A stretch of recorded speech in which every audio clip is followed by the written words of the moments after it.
What do you want me to do? Verbally rip them to shreds? Physically rip them to shreds? Joe knows I'd be more than justified to do it. What good does that do me? None. It happened. I got fucked. I'm moving on.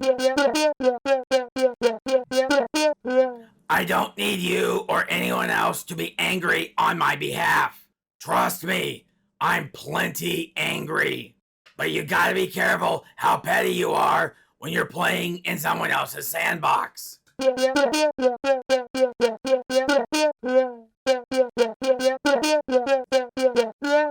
You know, you may have something there. I suppose we can call this a blessing in disguise. I like the idea. Let's workshop it some. In the interim, let's kick off the show. Are you ready?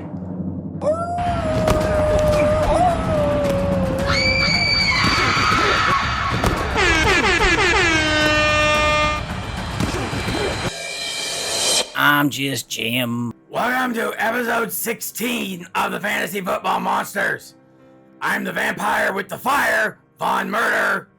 My co-host, as always, Jimmy. I actually kind of like that we're getting along these days.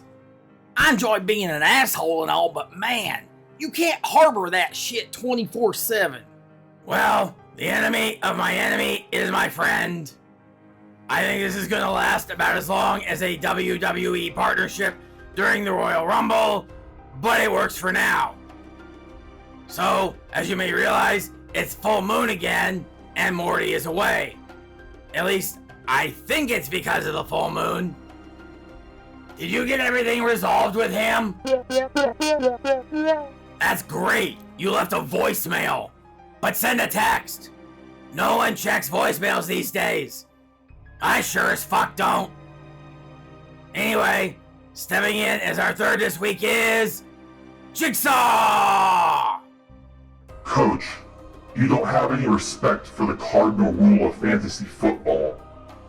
But I have a rule you'll have no choice but to respect. Next to you is... Whoa! Stop! What the hell are you doing? What does it look like? I'm giving people a chance to repent. That's my thing. Wow. I'm not sure that's what we had in mind here. Yeah, man. Listen, there is no one who is more upset about that shit than I am. But you take this shit a bit too far. But literally, the one true cardinal rule of fantasy football, outside of a monster's power, you never swap someone out of a starting lineup after they have played. Ever. For any reason.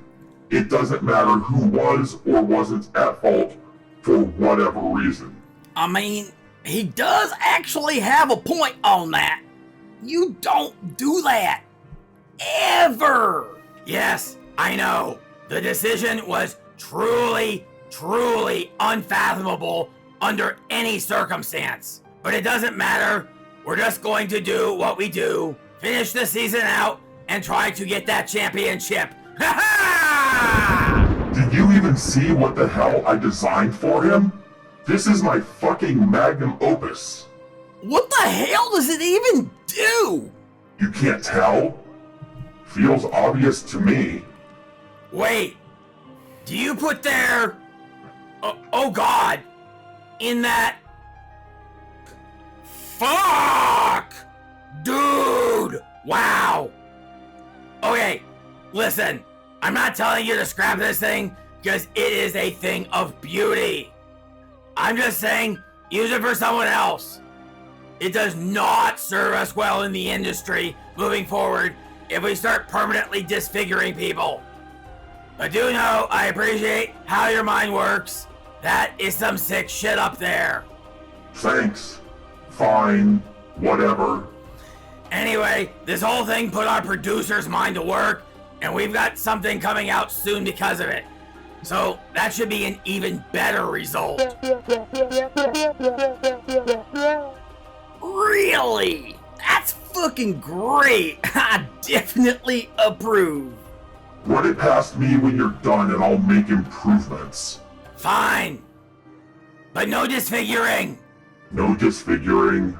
So, football? I heard the producer talking about how this last week's schedule played hell on his relationship. Doesn't he have his hand on call at all times?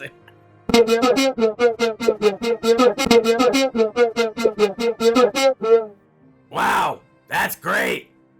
And with a real human female?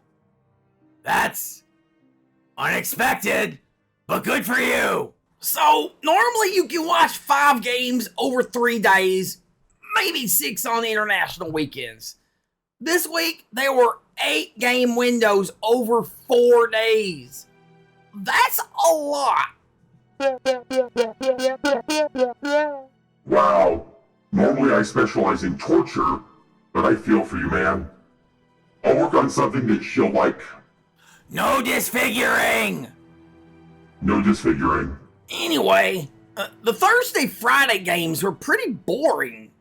Only one of them was actually competitive. Ah, yes. But one of them was the Cowboys beating Washington so bad, they got Jack Del Rio fired. And Deron fucking Bland being a legend and getting his 5th pick 6 of the year. All-time season leader now, and he still has 6 more games. Let's put this into perspective. Bland has as many touchdowns as Austin Eckler, Jahmyr Gibbs, Travis Kelce, Saquon Barkley, and a whole bunch of other people whose job is to score touchdowns on offense. He has to win Defensive Player of the Year, right?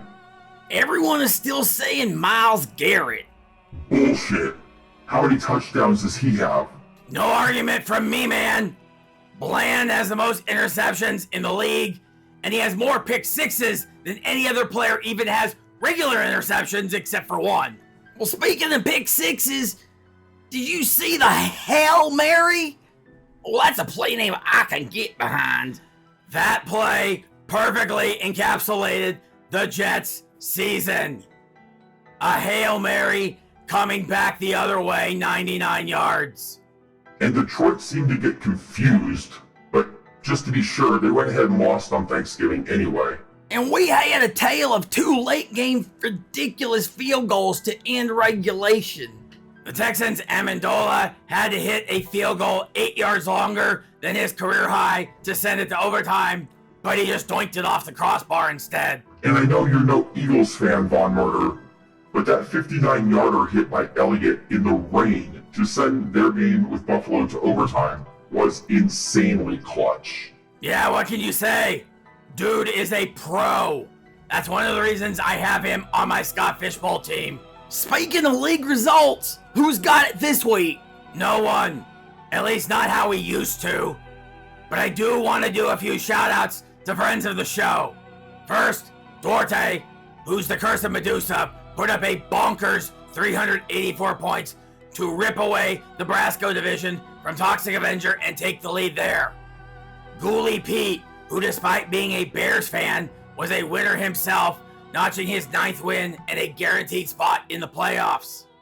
Jerry the Pinheads, who took over a pretty awful team this last week, but that didn't stop him from toppling the 2021 champ, Graboid.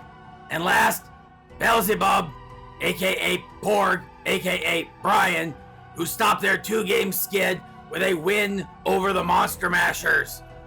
Insanely enough, all of their opponents set illegal lineups, though none of them needed it to win. So how did you do? Well, my opponent did not set an illegal lineup, and I lost on that final throw to DJ Moore by less than 6 points, 292 to 286. I'm still number 10 in points and the number 13 seed overall, which feels appropriate as much as we've talked T-Swift this year. So you're saying you lost, but all the friends of the show won this week? And that it pays to be a fan? On that? Why, yes. Yes, I am. Just follow my lead, not my luck. You didn't do shit to help them. No, but I did. I ain't arguing with that. Well, what else we got? Round 1 of the Scott Fishbowl playoffs were this weekend. You're in that, right? How you doing? I'm going to round 2. That's how I'm doing. I mean, they cut from 1,662 to 1,250, so it wasn't an enormous cut, but there are still 412 teams playing this week who aren't next week, and we're not one of them. We were number 207 going into last week, and we're number 212 now. Raz Bowl playoffs are in week 2 of their first round. Wait, what? Well, that's definitely different. Yeah, those playoffs are weird.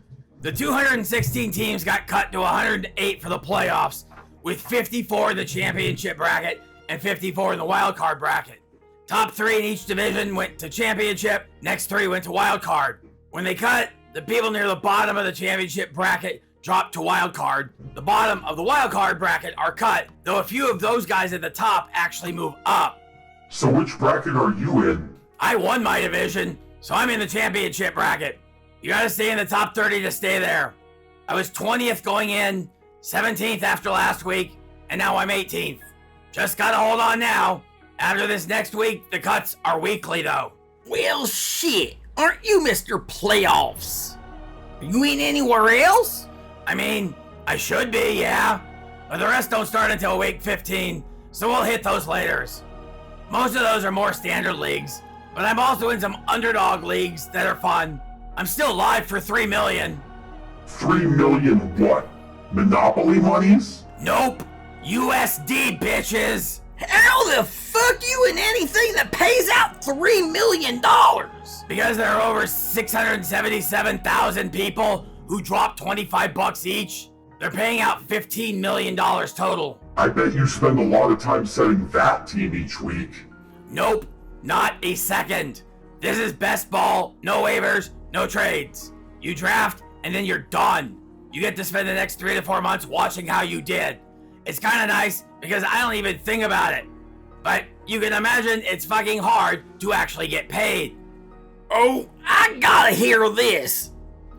First of all, regular season goes through week 14, and they're gonna pay out like $2 million right away to the top 10,000 people, with $500,000 to first. That's just for regular season. But for those people, it's a minimum of 250 bucks. What place are you right now? Fuck if I know, but it ain't top 10,000. I'm not getting paid for that. Oh, well that's disappointing. So are you just hoping and praying? First, I don't pray. Ever.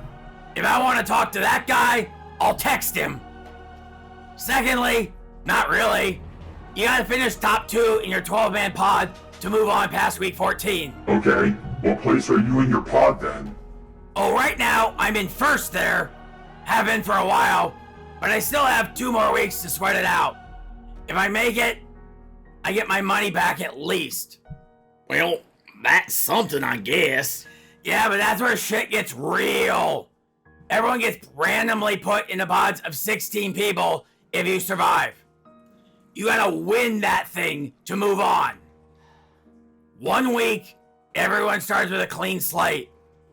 Holy shit, that's ridiculous.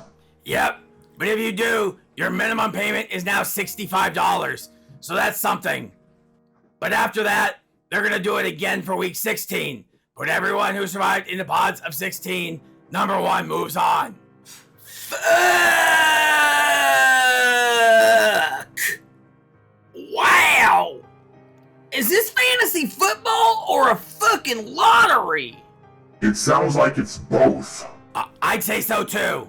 But let me be clear, while your minimum payment for making week 16 is $65, there are gonna be a few hundred people who make it there, get eliminated, and get $465 with various amounts in between those two. So what happens if you make it through this meat grinder? Well, 441 people will. They all get $1,000 minimum. Most will get more. Top 50 is where it turns into 5 digits at $15,000. Top 5 is where it hits 6 digits at $100,000. Second place gets $1 million.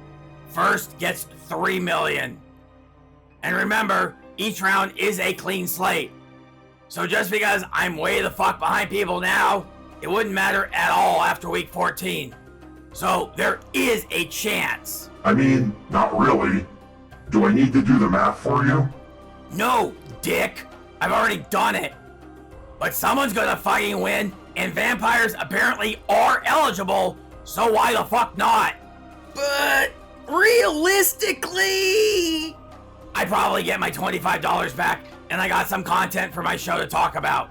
I'll let you know. Well, anything else? Yeah, some SFB qualifiers and other stuff. I ain't gonna bore you until it's relevant. so you got any good week 13 sleepers? Doesn't even matter if I do. It takes us too long to put this out. By the time you see it, you'd see us talking about who you should have taken because waivers already ran. So what's the point? There are plenty of shows out there for that.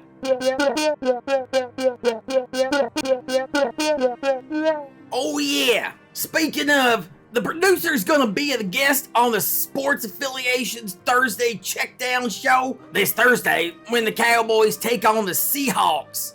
7 p.m. Eastern, 4 p.m. Pacific. Link in the description. Everyone show up and support him. It's the only fucking love he's gonna get. That's a legit show.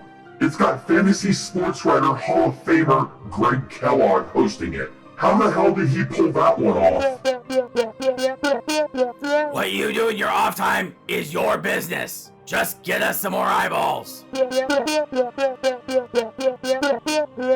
So do we want to tell the audience about what we're brewing up?